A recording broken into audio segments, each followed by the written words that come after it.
So let's start it for the sum strength of material short notes. First is the sign convention for the slope is equal to क्या slope major करने के लिए theta plus value जब लेते हैं when it is measured for the anti clockwise direction. यदि anti clockwise direction measure करते हैं थीटा ये एंटी क्लॉकवाइज डायरेक्शन मूवमेंट लगा इसका थीटा क्या हो जाएगा पॉजिटिव हम जूम करेंगे। फिर डिफ्लेक्शन से यदि डिफ्लेक्शन में क्या होगा deflection of the measurement is equal to downward deflection क्या लेते हैं माइनस लेते हैं अपवर्ड डिफ्लेक्शन को पॉजिटिव लेते हैं। ये फोर्स के कारण डाउनवर्ड डिफ्लेक्शन यहाँ पर होगी इस बीम में तो इसको हम क्या जूम करेंगे माइनस पर जूम कर देंगे। दीवार नीचे से फोर्स ऊपर की ओर लगता जिसमें हम क्या करते हैं ऊपर की ओर डिफ्लेक्शन करते हैं जिसमें पॉजिटिव का जूम करते हैं। ओके ये साइन कन्वेंशन। नेक्स्ट इसके बाद हमारा बेंडिंग मोमेंट साइन कन्वेंशन में क्या होता है बेंडिंग मोमेंट यदि पॉजिटिव हमने लिया है तो क्या हो जाएगा बेंडिंग मोमेंट पॉजिटिव हम कब लेंगे जब देखना when the top surface gets contracted. यदि टॉप सरफेस गेट्स कंट्रैक्टेड हो रहा है तो मैं पॉजिटिव लेंगे। यदि back side surface gets contracted then will be क्या होगा back side surface gets contracted तो हमारा पॉजिटिव लेंगे। When the left side surface gets contracted left side surface ये वाले हाथ की तरफ left side surface gets contracted then will be the assume positive.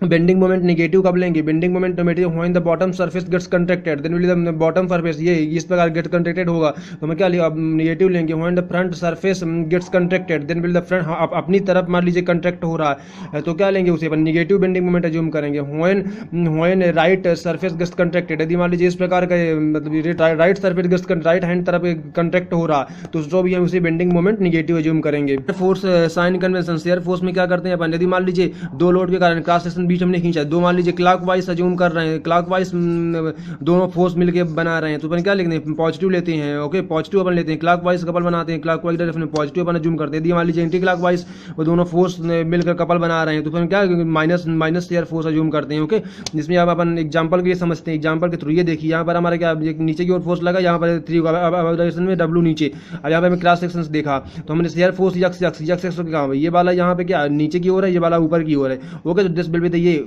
इधर डायरेक्शन में ये भी हमारा 5 अज्यूम कर रहे हो 5 इधर हमारा आएगा तो यहाँ पर ये W हमारा positive then this W and ये वाला नेगेटिव के कारण ऊपर की ओर जा रहा है फिर नेगेटिव क्लॉकवाइज फिर एंटी क्लॉकवाइज तुमने W का लिया पॉजिटिव ले लिया और इसको माइनस नेगेटिव ले लिया तो -2W आ जाएगा। इसका रिजल्टेंट हमें क्या शेयर फोर्स एक्स पर क्या आ जाएगा -2W इधर तरफ से अपन देखेंगे ठीक है क्या होगा -2W आ गया। नेक्स्ट इसके बाद हमारा शेयर फोर्स से प्लस वैल्यू लेना इस प्रकार फंक्शन अरेंजमेंट आपको दिख जाता है। दिस विल ये कट है क्रॉस मतलब क्या होता है बाहर की ओर फोर्स आ रहा है फिर क्रॉस हो जाता है पॉइंट मतलब अंदर की ओर फोर्स जा रहा है देन इसमें अपन देखेंगे तो ये क्या अज्यूम करेगा व्हेन टॉप सरफेस से अपन देखेंगे तो क्लॉकवाइज डायरेक्शन में ये बना फोर्स अज्यूम करेगा। यदि इस प्रकार का फंडा दिख जाता है तो शेयर फोर्स पॉजिटिव लेना है। इसमें इधर भी हम एग्जांपल के लिए थ्रू समझते हैं 4 इधर और 2 अंदर की ओर जा रहा है फिर 4 बाहर की ओर जा रहा है तो क्या लेंगे बाहर की ओर जो जा रहा है उसे अपन पॉजिटिव लेंगे अंदर की जो जा रहा है उसे माइनस लेंगे then with shear force 2P आ जाएगा। इसी प्रकार इसका अपोजिट जस्टिस में अपन क्या इसमें बाहर की ओर आ रहा है इसमें अंदर की ओर फिर the top surface gets contracted top surface देखने पर क्या एंटी क्लॉकवाइज एंटी क्लॉकवाइज दिख रहा तो मैं क्या माइनस P लेंगे seeing from the top anticlockwise तो क्या माइनस शेयर फोर्स अज्यूम करेंगे। Next axial load sign convention में बात करते हैं। यदि मान लीजिए एक्स एक्सिस से दोनों तरफ हमारे क्या अलग अलग फोर्स अज्यूम टेंसाइल लोड है तो अपन पॉजिटिव अज्यूम करेंगे। यदि मान लीजिए कंप्रेसिव अज्यूम हो रहा है फिर हम नेगेटिव अज्यूम करेंगे। इसके बाद नेक्स्ट इसके बाद हमारे पास ये फ्रेम स्ट्रक्चर है हमारे अंदर की ओर इसमें अंदर की ओर फोर्स नहीं बाहर की ओर फोर्स आ रहा है ये यहाँ पर मैंने दिखाया बाहर की ओर force axial load diagram positive assume करेंगे। इसमें क्या हो जाता है इसमें अंदर की ओर फोर्स जा रहा है फिर अंदर की ओर इस प्रकार डायरेक्शन में तो नेगेटिव मतलब फोर्स अज्यूम करेंगे कंप्रेसिव है। ओके इसके बाद चलो इसके बाद अपन principle for the different loading principle different loading पर प्रिंसिपल देखते हैं। पहले मान लीजिए लोडिंग नंबर 1 यदि मान लीजिए स्ट्रक्चर है अपन को क्या दिख रहा है P4 मतलब क्या डायरेक्ट टेंसाइल स्ट्रेसेस आपको दिख रहा है। इसमें क्या डायरेक्ट टेंसाइल है सिग्मा D है जिसमें क्या स्ट्रेसेस है सिर्फ डायरेक्ट स्ट्रेसेस ही लगेगा इसमें और सिग्मा x ही सिर्फ होगा सिग्मा x इसके डायरेक्ट स्ट्रेस की प्रिंसिपल स्ट्रेस इक्वेशन बन जाएगी। सिग्मा y और टाउ xy दोनों 0 हो जाएंगे। Sigma x equal to direct minus direct stress यदि मान लीजिए कंप्रेसिव होते तो माइनस कर देते डायरेक्ट में सिग्मा y और इसमें भी 0 हो जाती। इसके बाद बेंडिंग यदि लग रहा है तो हम क्या देखते हैं ये A और B A पर हमारे क्या इस प्रकार जा रहा है यहाँ पर टेंसाइल अज्यूम होगा यहाँ पर क्या B पर कंप्रेसिव अज्यूम होगा तो यहीं पर जब लिखा भी होगा बेंडिंग सिग्मा B इसका टेंसाइल एट पॉइंट A पर और कंप्रेसिव एट पॉइंट B पर। ओके इसके बाद हमारे क्या फाइंड द बेंडिंग जैसे कैसे फाइंड आउट करने का फार्मूला क्या होता है MB/Z cross section modulus section modulus Z axis and MB maximum bending moment. Okay यम हो जाता है मोमेंट डायरेक्शन और क्रॉस सेक्शन मॉडुलस तो sigma F equal to sigma B point A पर क्या सिग्मा B हो जाएगा sigma F equal to minus sigma B point B पर माइनस हो जाएगा पॉइंट B पर और प्लस हो जाएगा पॉइंट A पर in the principal stress equation sigma Y और टाउ xy दोनों 0 इसमें भी रहेंगे। टॉर्फन यदि मान लीजिए लगा है, टॉर्फन के केस में क्या सीआरएसएस ओनली, टॉर्फन में सिर्फ और सिर्फ सीआरएसएस ही प्रोड्यूस होगा। तो इसमें क्या करते हैं, find the tau x y from the tau x y equal to T R upon J, J मतलब पोलर सेक्शन मॉडुलस हो जाता है, ठीक है ना, पोलर मोमेंट ऑफ इनर्शिया जिसे बोलते हैं ना, पोलर टी आर अपॉन जे हो जाता है। इसमें हमें टाउ एक्स वाई आ जाता है, use for the principal sigma x and sigma y दोनों जीरो हो जाएंगे इस केस में। अगला एक्सियल प्लस बेंडिंग, यदि एक्सियल पे है बेंडिंग भी, axial P2 axial force produce है और P1 क्या है, मतलब बेंडिंग फोर्स प्रोड्यूस करेगा, तो हमारा क्या हो, ए पर पॉइंट पर ध्यान दो। डायरेक्ट टेंसाइल जैसे sigma D due to load P2 के कारण, P2 के कारण डायरेक्ट टेंसाइल, और बेंडिंग जैसे sigma B due to load P1 के कारण एट द ए पर बेंडिंग स्ट्रेस क्या हो जाएगा, पॉजिटिव हो जाएगा, और पॉइंट बी पर बेंडिंग स्ट्रेस क्या हो जाएगा, निगेटिव हो जाएगा पिछले जैसे। अब हमें find direct stress and bending stress at the point A पर, total stress sigma F equal to sigma D plus B हो जाएगा। डायरेक्ट प्लस बेंडिंग दोनों पॉजिटिव, डायरेक्ट तो पॉजिटिव ही हो जाएगा क्योंकि टेंसाइल है तो पॉजिटिव है, जहाँ पर भी टेंसाइल फोर्स दोनों पॉजिटिव जुड़ जाएंगे, बोथ आर टेंसाइल पॉजिटिव जुड़ जाएगा। एट पॉइंट बी पर बेंडिंग से निगेटिव हो रहा है, यहाँ पे कंप्रेसिव जूम हो रहा है, तो यहाँ पे sigma direct minus sigma bending कर देंगे एट पॉइंट बी पर, ओके, सिग्मा एक्स का, तो सिग्मा एक्स दोनों के लिए आ जाए, सिग्मा वाई और टाउ एक्स वाई दोनों जीरो होंगे इस केस में। नेक्स्ट इसके बाद हमारा एक्सियल प्लस टॉर्सन दिख जाए, टॉर्फन एक्सियल पी तो direct tensile stress sigma D due to force P के कारण, तो डायरेक्ट क्या shear stress equal to tau x y due to क्या एम के कारण, टॉर्क के कारण, ड्यू टू टॉर्क के कारण। इसके बाद हमारे क्या find the direct stress sigma D and tau x y, तो sigma x equal to sigma D, sigma y इसमें भी जीरो हो जाएगा। तो सिग्मा एक्स और सिग्मा डी निकालने के लिए हम बता चुके हैं, टाउ एक्स वाई निकालना और सिग्मा एक्स बस बेंडिंग स्ट्रेस निकालना ऊपर हो चुका ऊपर वाले केसों में, तो in the principal stress equation इसमें बना देना है। अगला नंबर छठवां नंबर क्या, बेंडिंग एंड टॉर्फन, बेंडिंग और टॉर्फन दोनों दिख जाए तो मैं क्या बेंडिंग स्ट्रेस सिग्मा बी पर और ड्यू टू फोर्स पी के कारण, और ये यहाँ पर हो जाएगा direct stress due to force, इसमें torsion stress due to force किसके, टी के कारण, टार्क के कारण।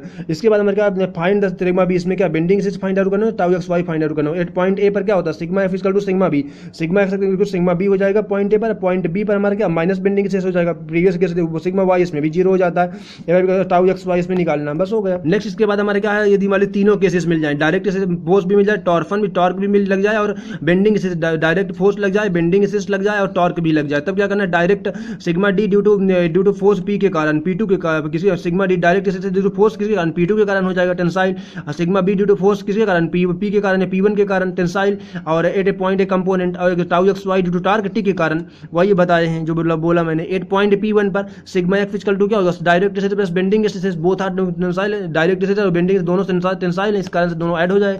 Tau x y is present, tau x y भी हमने लिख दिया सिग्मा वाई, लेकिन इसमें भी जीरो है। एट पॉइंट बी पर क्या हो जाएगा, sigma direct minus sigma B, क्योंकि यहाँ पर कंप्रेसिव बी पर अजूम होगा, तो सिग्मा बी हो जाएगा, sigma D minus sigma B, sigma direct से कंप्रेसिव, टाउ एक्स वाई क्या हो जाएगा present, tau x y present, sigma Y equal to zero, वही चीजें हैं। तो जनरल प्रोसीजर है to find the principal stress, क्या है, find direct stress, bending stress, shear stress of I the pure the loading के कारण, आई पर the loading, okay, algebraically added direct stresses sigma d and bending stresses sigma b in given sigma x के लिए, और tau x y देखिए clear रहता है, तो क्या हो जाता है, treat tau x y separately do not added tau xy with the sigma direct और the sigma bending, इन दोनों एडेड नहीं करने, सेपरेटली टाउ एक्स वाई रहेगा, ओके। नेक्स्ट इसके बाद use the sigma x form the above and tau x y is principal stress equation. यहाँ पर कुछ इलास्टिक कांस्टेंट हम अपन पढ़ते हैं थोड़ी सी, तो elastic constant E equal to बहुत basic equation important formula, E equal to जब पहले ई था इंटरनेट के माध्यम से, तो ई इक्वल टू 2g जब पहले था ना, तो 1 प्लस म्यू, मतलब हम लोग संतुष्ट, याद करने का तरीका बनाया मैंने, E equal to 2g 1 plus mu equal to 3k, जब 3 मतलब 3g आया तो 1 माइनस 2 म्यू, और असंतुष्ट हम लोग हो गए, तो 4g की मतलब लालच आने लगी, तो 3k into 1 minus 2 mu equal to 9kg upon 3k plus g, याद रखने का तरीका अभी तक मुझे याद है ये। इसके बाद हमारे क्या है, for the any engineering material E K and जी, यदि बड़ा है जीरो पे बट म्यू, तो हमारा क्या हो जाएगा, बड़ा हो जाएगा zero, mu for the cork equal to zero, mu for the lateral distance equal to zero हो जाएगा। अब याद रखना कोई भी मटेरियल का म्यू जनरली कैसे, जीरो पे 1/2 के, मतलब जीरो पे 0.5 के बीच में जनरली म्यू वेरी करता है, okay, lateral distance equal to इसमें जीरो। इसके बाद हमारे पास क्या मटेरियल के लिए बात करें तो कॉर्क इक्वल टू म्यू क्या होता है, जीरो, कंक्रीट का 0.1 से 0.2 होता है, मेटल का 1.1/4 0.25 से 0.33 के बीच में होता है म्यू मेटल के लिए, क्या कोई भी friction, okay, okay, mu equal to, इसके बाद हमारा क्या rubber generally mu equal to 0.5 होता है, इसी कारण तो वैल्यूमेट्रिक स्ट्रेन इसमें क्या हो जाता है, 0 आ जाता है। वैक्स वगैरह के लिए भी 0.5 होता है। म्यू और जी और K equal to generally mu equal to 0 है तो जी इक्वल टू E/2 हो जाएगा, के इक्वल टू E/3 हो जाएगा और E/3 हो जाएगा और ये इन्फिनिटी हो जाएगा। ये generally mu equal to 0.5 put करके देखोगे तो ये जनरली फार्मूले में तो ये सब चीज़ें आ जाएंगी आपको। इसके बाद हमारा E/3 less than equal to G, less than equal to E/2, okay, G जो है लेस देन है E/2 से, ओके। इसके बाद हमारा क्या फॉर्मेटल ई सबसे बड़ा, मतलब इसमें ई मतलब क्या, मॉडुलस ऑफ द इलास्टिसिटी सबसे बड़ा, बल्क मॉडुलस उससे छोटा, और जी मॉडुलस ऑफ द इलास्टिसिटी सबसे बड़ा होता है, बल्क मॉडुलस उससे छोटा और शियर मॉडुलस सबसे छोटा हो जाता है इसमें नंबर वैल्यू में, इनकी वैल्यू म्यू इक्वल टू 1/4 में तो जी इक्वल टू इतना आ जाएगा, 1/3 फार्मूले में रखोगे तो सब आ जाएंगे ना। ई इक्वल टू क्या होता है, स्ट्रेस अपॉन लॉन्गिट्यूडनल स्ट्रेन हो जाता है, okay. Slope versus strain equal to E आता है। इसी पर सीआर स्ट्रेस, सीआर मॉडुलस है तो shear stress divide by shear strain हो जाता है। K equal to stress into volumetric strain हो जाता है, क्या bulk modulus equal to, okay, formula होता है जनरली। हाइड्रोस्टैटिक स्ट्रेस के लिए हमारा क्या होता है, sigma F sigma Y sigma Z equal to sigma के बराबर हो जाते हैं। इस कारण से volumetric 3 sigma 1 - 2 mu upon E हो जाता है। ओनली हाइड्रोस्टैटिक स्ट्रेस के लिए वैलिड है ये। है क्या, लेटरल स्ट्रेन पॉइजन्स रेशियो, इसमें अज्यूम करते हैं पॉइजन्स रेशियो हो गया तो म्यू इक्वल टू क्या, Poisson minus lateral strain divide by longitudinal strain होता है, minus sigma Y divide by sigma x minus sigma Z upon sigma x हो जाता है। मतलब लॉन्गिट्यूडनल स्ट्रेन मतलब सिग्मा एक्स डायरेक्शन में ही जो हमारा डिफ्लेक्शन होता है उसी में लॉन्गिट्यूडनल स्ट्रेन जनरली होगा, ओके। और लेटरल स्ट्रेन वाई और जेड दोनों डायरेक्शन में हो सकता है। यहाँ पर लिखा मैंने डायमीटर हो विथ हो, दोनों हो सकती है इसमें, diameter D final minus D original upon D, लेकिन ये लॉन्गिट्यूडनल स्ट्रेन लेंथ में लॉन्गिट्यूडनल वाई सी होगा, final length minus original length upon length. इसके बाद volumetric expression for the volumetric strain under the triaxial loading, तो इसमें क्या सिग्मा F इक्वल टू तो Px upon Bt, okay. Px यहाँ पर लोड लगा Px इंटू ये B हो जाएगा, ये वाली थिकनेस T हो जाएगी तो Px अपॉन Bt। Y पर इसी प्रकार आपको लिख देना है Py upon Lb, sigma Z पर हमारा लिख देना Pz अपॉन Lt निकाल देना। उसी प्रकार सिग्मा एक्स मतलब strain x direction sigma x upon E, पिछले फार्मूला का यूज कर sigma Y equal to sigma Y upon E हो जाता है, sigma Z upon E, sigma x upon E हो जाता है, sigma Y equal to sigma minus mu into sigma strain in the x, sigma Z equal to minus mu time strain in the x. नीचे loading लगा है, P मतलब tensile force P दिख रहा है आपको, क्या स्ट्रेन एक्स डायरेक्शन में क्या सिग्मा एक्स अपॉन ई हो जाएगा लॉन्गिट्यूडनल स्ट्रेन, वाई डायरेक्शन में क्या हो जाता है minus mu time sigma x upon E हो जाएगा, जेड डायरेक्शन में minus mu time sigma x upon E, मतलब ये लैटरल स्ट्रेन जनरली होता है, लॉन्गिट्यूडनल में सिग्मा एक्स अपॉन ई हो जाता है। पी में लगा है तो क्या इसमें minus mu upon sigma Y upon E हो जाएगा, सिग्मा वाई अपॉन ई हो जाएगा और sigma Y upon E only हो जाएगा, क्योंकि इसमें वाई डायरेक्शन में है तो वाई डायरेक्शन में क्या आ जाएगा लॉन्गिट्यूडनल स्ट्रेन वाई डायरेक्शन में आ जाएगा और ये दोनों क्या लैटरल स्ट्रेन हो जाएंगे। लैटरल में बताइए तो minus mu sigma Y upon E minus mu into sigma Y upon E. अब जेड डायरेक्शन में लगा है तो जेड डायरेक्शन में सिग्मा जेड अपॉन ई आ जाएगा और दोनों में क्या लैटरल स्ट्रेन ये लॉन्गिट्यूडनल स्ट्रेन हो जाएगा। फिर फार्मूले बनते हैं sigma x upon E minus mu time sigma Y upon E minus mu time sigma Z upon E 1 upon E sigma x minus mu time sigma Y plus sigma Z. फार्मूले strain in the X direction पर strain in the Y direction इसी प्रकार आ जाएगा, strain in Z direction change in length upon original length से change in the width upon original width 1 upon E sigma Z minus mu time sigma x plus sigma Y. इसके volumetric strain निकालने के लिए क्या होता है, volumetric strain equal to क्या sigma x plus sigma Y plus sigma Z upon गुणे में 1 - 2 म्यू अपॉन ई हो जाता है। Volumetric change in the value upon original value. Volumetric hydrostatic condition है तो sigma x plus sigma Y sigma x equal sigma Y equal sigma Z equal हो जाता है, इक्वल टू हो जाता है सिग्मा दोनों वो हो जाते हैं अंडर हाइड्रोस्टैटिक सिग्मा के तो सिग्मा के हो जाते हैं तो 3 sigma equal to 1 - 2 mu upon E हो जाएगा, ओके। स्ट्रेस अपॉन वैल्यूमेट्रिक के इक्वल हो जाता है, जनरली उसी में फार्मूले से बन जाते हैं सब। मेन इंपॉर्टेंट ये sigma 1 equal to principal stress निकालने के लिए upon 1 minus mu square strain in the 1 plus mu time 15 in the 2 and sigma 2 equal to upon 1 minus mu square strain in the 2 plus mu time 15 in the 1। Euler formula की बात करें, Euler column की बात करें, P C R equal to pi square E I upon L square, okay. Pi P P R critical load equal pi square E I upon L square equal to slenderness ratio, इसका क्या होता है slenderness ratio equal to हो जाता है L E upon होता है के minimum, L effective length of the column, effective length of the column divide by radius of the curvature, for radius of the gyration के मिनिमम को बोलेंगे, radius of the gyration curvature दूसरा होता है, ये रेडियस ऑफ गायरेशन हो जाएगा, sorry radius of the gyration के मिनिमम, एल ई अपॉन होता है effective length of the column divide radius of gyration. के मिनिमम कैसे निकालते हैं, आई equal to A K square, I K minimum square root I minimum upon A हो जाता है, K equal to square root I minimum upon A हो जाएगा, okay. जो रेडियस ऑफ द गायरेशन हो जाएगा। नेक्स्ट इसके बाद हमारा Euler formula both in are fixed, मतलब दो लोग पकड़े हुए हैं तो क्या हो जाएगा पाई स्क्वायर ई आई इसका pi square E I I minimum one L square L equal to हो जाएगा यल। तो बोथ इन आर हिंज, दोनों तरफ क्या हिंज लगे हों, दोनों तरफ फोर्स एक लगे हों, बस हो गया। ओके, तो क्या पाई यल इक्वल टू यल हो जाएगा। बोथ इन आर फिक्स्ड, मतलब दोनों दो लोग पकड़े हों तो L equal to L by two हो जाएगा, याद रखने का तरीका है L equal to L by two हो जाएगा दोनों तरफ से। अब वन इंड इज फिक्स्ड, एक तरफ एक आदमी पकड़ा अदर इंड इज फ्री, दूसरी तरफ कुछ ना हो तो जो आदमी पकड़ा उसी तरफ टोटल मतलब आ जाएगा, तो यल इक्वल टू 2l आ जाएगा। इसके बाद one end is fixed other end is free, other end hinged हो जाएगा। तो one is fixed other end is hinged, मतलब उधर तरफ फोर्स लग गया तो L equal to L upon square root 2। Okay, radius of graphene थोड़ी बता देखा है, तो based on the area, area के बेस्ड पर अपन इसको कैसे निकालते हैं। देखिए यहाँ पर मान लीजिए y1 हो जाएगा, ये वाली y2 हो जाएगा, ये वाली y3 हो जाएगा, टोटल AB हमारा। इस प्रकार ये यहाँ से मैंने इसको जूम किया फॉर दिस, मैंने स्क्वायर सेक्शन करके इसक्यूज करने के लिए यहाँ पे ए के हो जाएगा, ए बी हो जाएगा ए, तो I A B equal to A K square, तो summation of the A I into Y I का square, K equal to square root I A B upon A आ जाएगा। ओके, के निकालने के लिए अब यदि बेस्ड ऑन द मास पर बेस्ड है तो अपन क्या summation of the M I square, बहुत सारे मास यहाँ पर लगे हैं तो ये एम आई हो जाएगा आर आई एम टू मतलब आर टू हो जाएगा, एम हो जाएगा M three into R three, यही समेशन ऑफ द कर देना M I into R I, M one R one का square, M two R two का square, M three R two का square, I equal to M K square, इस summation कर देना। मान लीजिए अलग अलग मास हो जाएंगे, इस प्रकार पे अपन रेडियस ऑफ ग्राफेन निकालते हैं। स्ट्रक्चरल एलिमेंट और buckling of the beams and compressions निकालने के लिए अपन जनरली इसका यूज करते हैं। ये मैंने कहा find the radius of the gyration of the disc, disc का रेडियस ऑफ ग्राफेन निकालना हो तो I equal to M R square by 2 होता है, इसका के स्क्वायर हो जाता है। तो के निकालने के लिए क्या दोनों को इक्वेट कर दो तो square root R square upon 2 हो जाएगा। यदि मान लीजिए जिसके निकालना है रॉड का निकालना चाहते हैं तो रॉड 20 से क्या हो जाता है, अब 20 इसका आई होता है I equal to M L square upon 12, इसका टोटल एम के स्क्वायर हो ही जाएगा, दोनों को इक्वेट कर दो, के इक्वल टू स्क्वायर रूट क्या हो जाएगा, के इक्वल टू हो जाएगा यल अपॉन स्क्वायर रूट 12।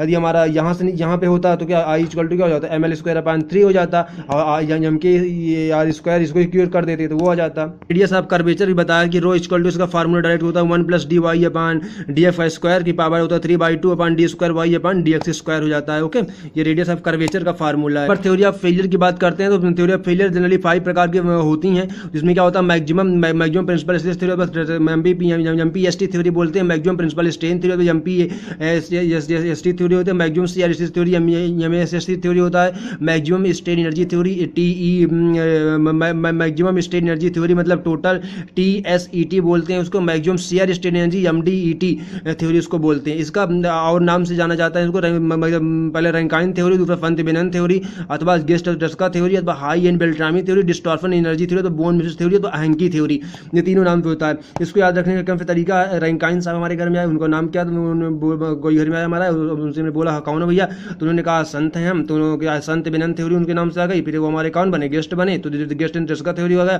फिर उनको हमने देखा तो क्या था उसमें हाई बेल्ट्रामी था, उन्हें बहुत ज़्यादा तेज था, जिसमें हाई एंड बेल्ट्रामी थ्योरी हो गया, डिस्टॉर्शन एनर्जी थ्योरी हो जाएगा और बोन मिसेस थ्योरी इसके बाद हमारा लास्ट हो जाएगा। याद रखना ductile materials is always failure by the क्या यील्ड पॉइंट, डक्टाइल मटेरियल हमेशा फेल होता है क्या yield point, brittle material always भी fail by the ultimate points. Okay, ultimate point पर ब्रिटल मटेरियल फेल होता है। यदि मान लीजिए maximum shear maximum stress developed in the body, तो maximum stress developed in the body, तो मैक्सिमम स्ट्रेस थ्योरी तो हमारा सिग्मा 1 इसमें क्या होता है, sigma 1 less than R equal to sigma y के हो जाता है, sigma 2 less than equal to sigma y के रैंकाइन थ्योरी में। अस्थियार स्ट्रेस की बात करें प्योर थ्योरी के इसमें sigma y less than equal to sigma Y हो जाएगा, तो इसमें sigma less than equal to 0.57 sigma Y हो जाता है डायरेक्टली सीआर स्ट्रेस केस में। Okay, sigma y less than 0.57 बिल्कुल अनसेफ है डक्टाइल मटेरियल के लिए, लेकिन ब्रिटल मटेरियल के लिए बेस्ट थ्योरी होती है।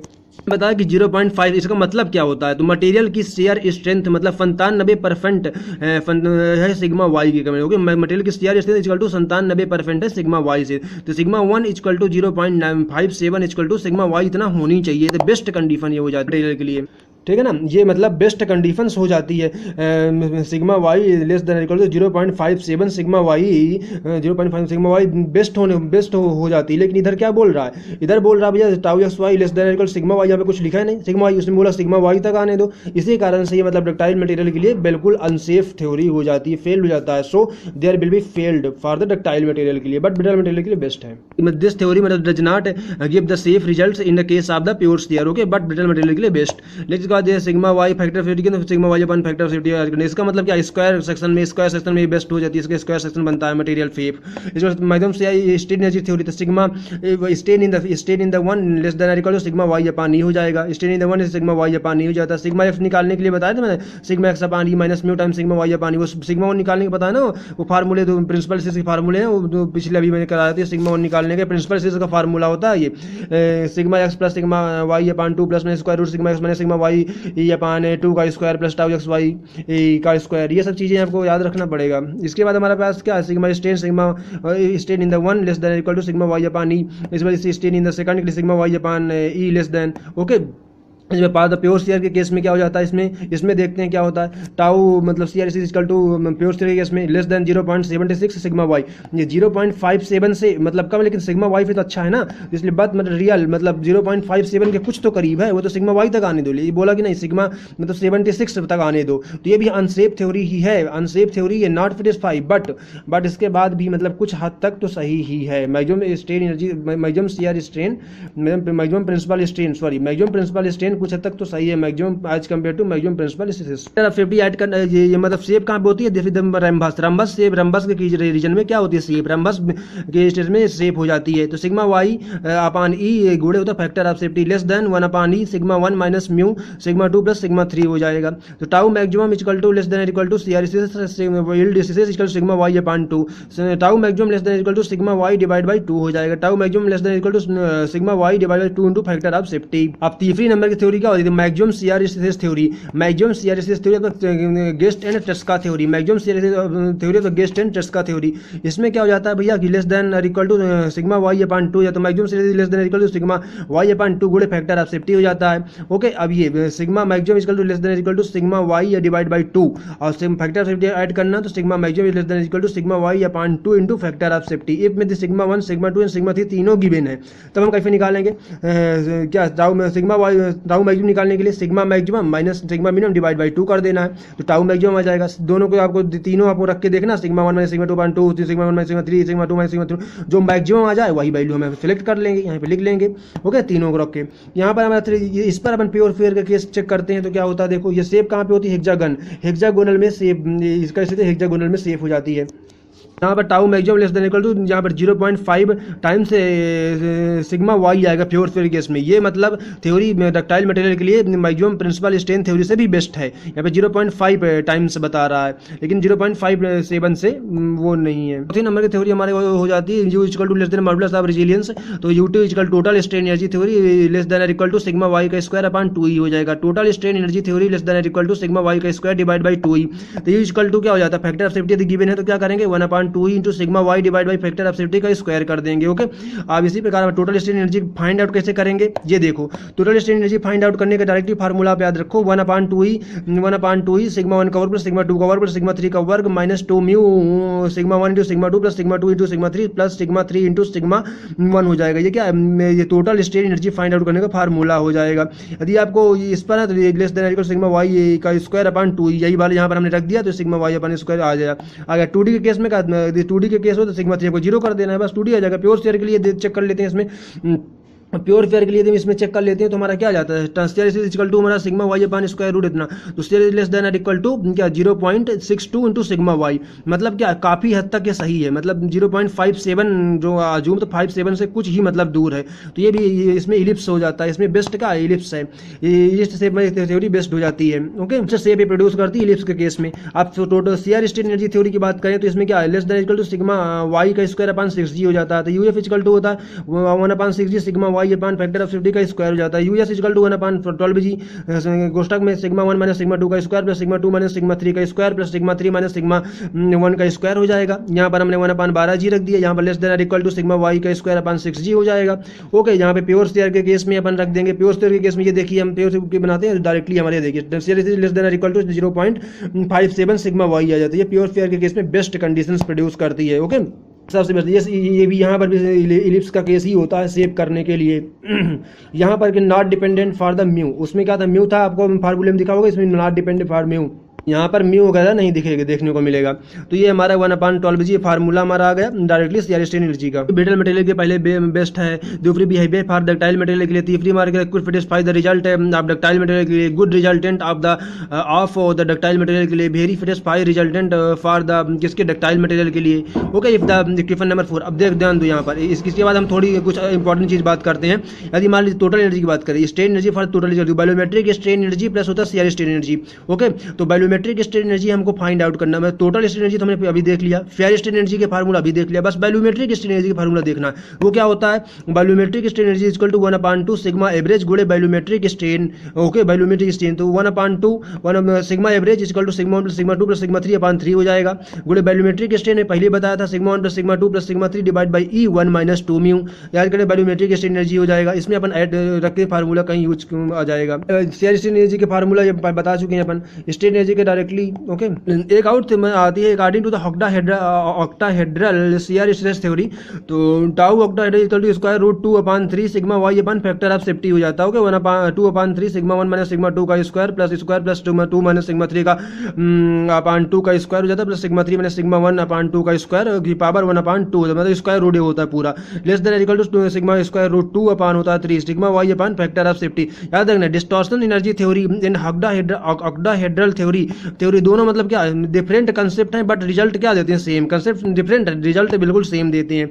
इसके बाद हम कुछ इंपॉर्टेंट फार्मूला और देखते हैं डिस्टॉर्शन एनर्जी थ्योरी के बारे में। अब डिस्टॉर्शन एनर्जी थ्योरी पर यूनिट बाय लूम क्या होता है फार्मूला, एक 1 plus mu upon 60 sigma 1 minus sigma 2 का square plus sigma 2 minus sigma 3 का square plus sigma 3 minus sigma 1 का स्क्वायर। वो उसमें रखेंगे फार्मूला तो आ जाएगा, डायरेक्टली हमने याद रखने का तरीका। डिस्टॉर्शन एनर्जी थ्योरी पर unit by volume equal to 1 plus mu upon 62 sigma 1 का स्क्वायर फॉर द यूनिफॉर्म के लिए, सिग्मा 2 क्या 0 हो जाएगा।